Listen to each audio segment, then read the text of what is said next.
Hello, everyone, and welcome to Hera TV. I'm so grateful you guys are here.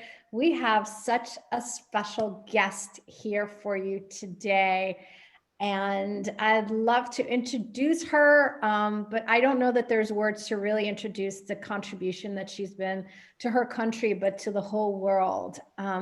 Welcome, Rosalia Arteaga.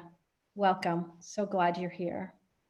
Thank you very much, Laleh. I'm so happy to be with you and to be part of this great initiative that Hera is making a proposal for the world and especially for women. And as I told you, I'm in Ecuador, and it would be very nice to talk with you today. Thank you so much. Now, Ecuador is one of the luckiest countries in the world because they have had you your whole life, where you not only got to be part of the amazing community there, but you actually were a political individual there. You were vice president, you got to actually be the president for a while. And now all the gifts that you are contributing to Ecuador, to people, to women around the world, I want to talk about this. Like, what was it? Was it something in your childhood? What was it that inspired you to really be the leader that you are? Well, thanks for the question. When I was a kid, I never dreamed to be in politics. I was thinking to be a writer because I was a lot into books, into learning to read and to write, and I was dreaming to be an author, a writer. And I little by little, I'm arriving to be a writer. I already had published almost more than a dozen of books, especially for about poetry and a book for kids and teenagers. But since I was in high school, I had a kind of literacy. I was president of my group in high school, and I was participating also at the university in some political movements, but not very like decided to be or to have a political career. In my family, my father is a medical doctor, my mom a housewife. I never saw the political issues like a main goal in my life, but suddenly, well, I was involved in journalism. I wrote for the biggest newspaper in my own city. I am from the south part of Ecuador, from Cuenca. I'm not from the capital.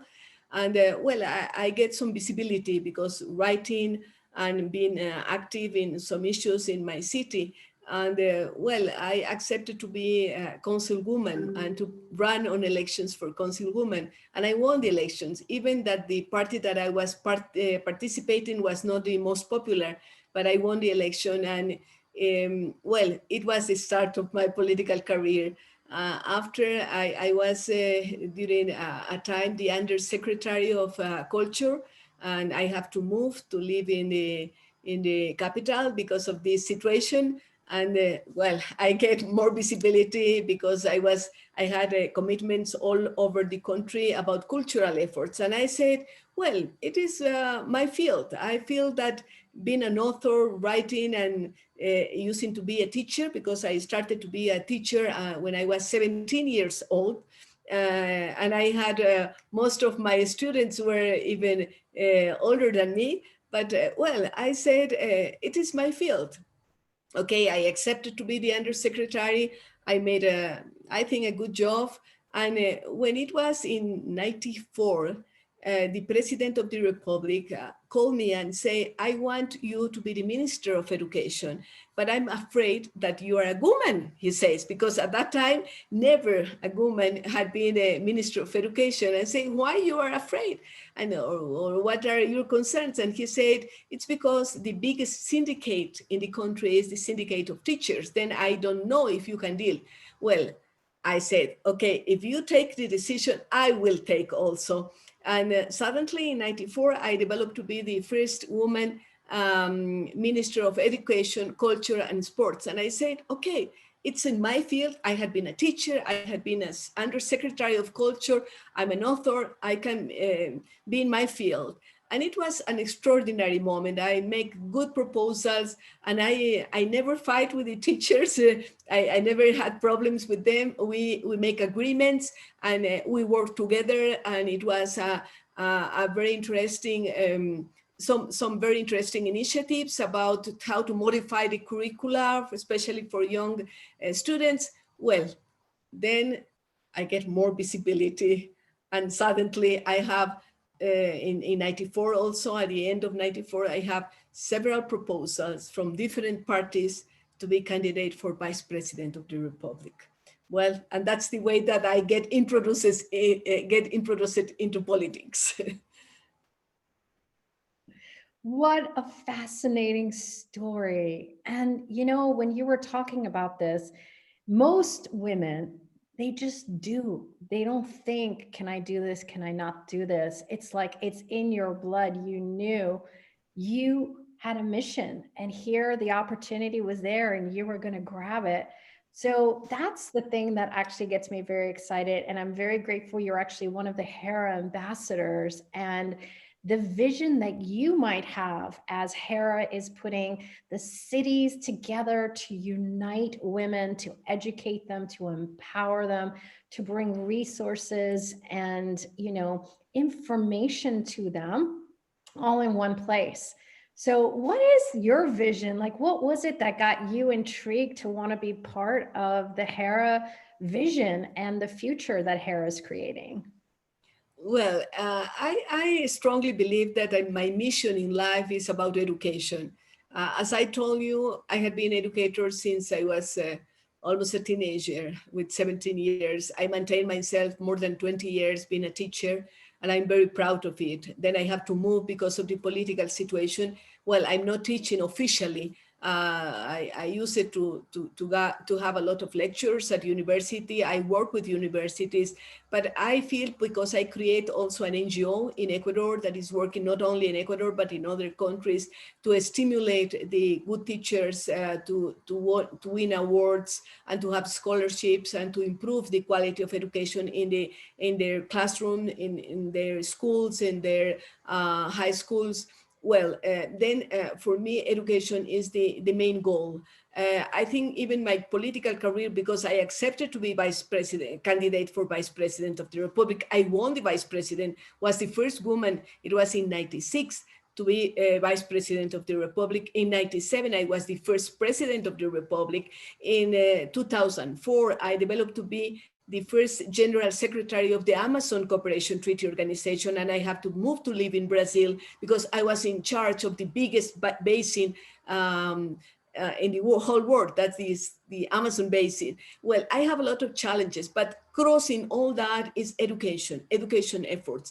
And now I am feeling that Hera could be also a beautiful space to work on educational matters. Because if you have to modify habits, for example, about environmental issues, or you have to modify habits about health issues, you have to go through education. You have to educate the teachers, you have to educate the kids, you have to educate the parents to be better and to improve quality of life. Then I feel that Hera can give the support to be this kind of model cities to get a better quality of life through some goals, through education, to get and to achieve all the goals that we have in our minds.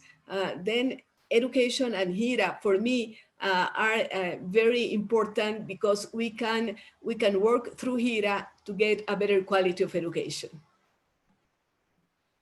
And you know, you just described it so beautifully. It's this partnership of providing awareness, information, tools, and being able to do it at so many levels, not just one focus point. And I love that your background, you know, had the education component to it. You are a journalist, you have your own TV, your own radio. There's just so many ways that you're sharing your voice with the world and your knowledge and empowering others. So thank you for you, Rosalia. I mean, I'm just so excited to actually have the privilege of interviewing you today and get to work with you on the board. You know, when we think about Hera, it is the empowerment of women, but it's not the exclusion of men. It truly is uniting humanity and empowering everyone. And if you empower the woman, you are empowering the family. You are bringing everyone together. So in the last few minutes we have together, you know, what actions can women take to help more women around the world?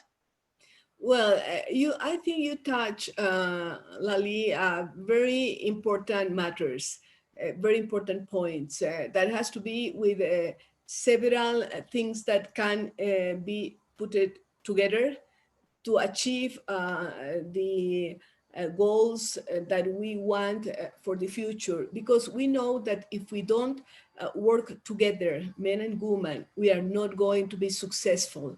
I think that in these moments in the world, we have the amount of challenges that are very important, that you must go through them by working like in a team, and it's so important.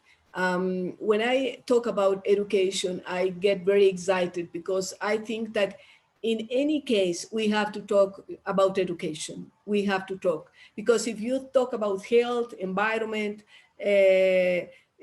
feeding people and that on how to achieve the goals that Hera proposed for Hera City and for all the other initiatives, we have to go through education, because you have to talk with the people, and you have to talk with teenagers, with kids, to make them have some kind of thoughts and reflection about how it can be, because we are not happy with the world like it is. We had a lot of asymmetries, that people had a lot, other people doesn't have anything, poverty around, corruption, that is a big problem. We are talking in Latin America that it's like a cancer for society, cancer for democracy. The corruption is so terrible, deep sometimes in the mentality of people, that we have to change it.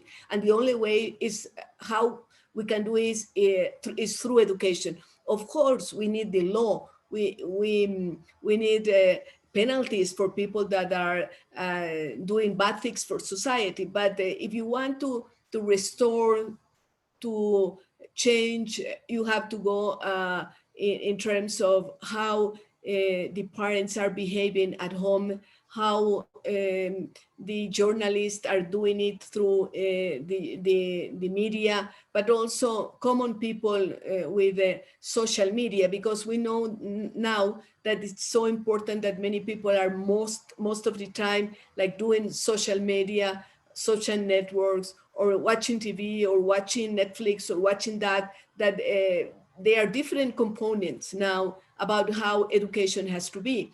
Then the idea of create this good environment for the people is a kind of hope. We have hope in how the future could be. If we don't join efforts together, we are not going to have this good future for humanity. We are in a breaking point. I think this coronavirus that put us inside our homes, taking care, not having close contact, essential with people, but opens other opportunity. Probably you and me, we will not meet if it has not been the opportunity of this platform to talk and to be in contact. Then it's so important what we can put in a context of working together and working for the future, working for a better world, that it's one of the goals also of Hera. The idea on my side is to communicate, of course, what's happening with this initiative, and also working in these educational matters. I had now the possibility to work in different boards. I am part of the board of the Library of Alexandria in Egypt, and I'm part of the group of the Atlantis group in Dubai, that is a group of former Minister of Education. of an initiative on Baku, Azerbaijan, about governance and how we can build dialogues, interreligious dialogues, but it's so important to maintain the peace in the world. And also other initiatives with universities in Spain, in Florida, in Ecuador, in different parts of the world, or the academy, trying to give the support to some initiatives and also to work together, creating and imagining a better world. Mm-hmm. You know, one of the things you mentioned is the youth, and Hera has such a huge initiative about empowering the next generation. So if there's maybe one word or 2 words or 5 words or 10 words that you could share with the youth, what would it be? Well, it is so impressive. I had this morning here in Ecuador a meeting with a group of young people, our tutors, because we have a school for leaders from 18 to 35 that are the ones that are going to lead the countries. And it's so important. Then for young people, I want to say that never give up, never give up. Think positively, think that we can change the world with our initiatives. I hope it helps. That's one of my favorites. Never stop, never give up, and never give in, because it's usually 2 more steps to get you to where you're going. It just happens to be there's a little wall in the way that you can bypass and go around. It is true.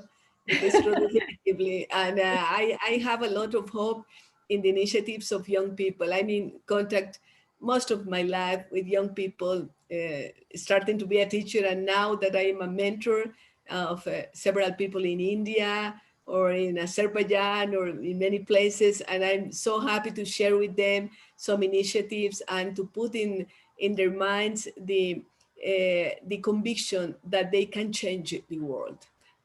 We can be the changers of our destiny and the destiny of humanity. And it is so powerful that I strongly believe in the values, the ethics, the behaviors of young people. Yeah. And that's why I want to thank the founder of Hera. Marinella never gave up. This is a mission that was just in her heart for 22, 24 years now.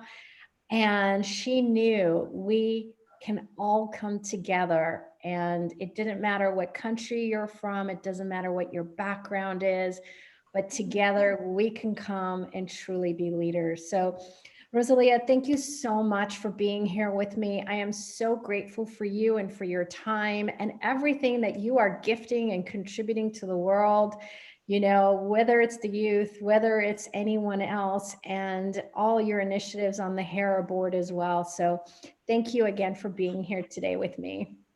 Thank you, Laleh, and thank you to Hera and to Marinella for all these initiatives. And I'm sure that we are going to get in to achieve what we propose, and we are making a better world. Thank you very much, Laleh, and hi to Hera and to Marinella and all the people. And thank you for everyone who's watching and listening to this. And we look forward to seeing you on the next episode. Bye for now. See you soon at heracity.org.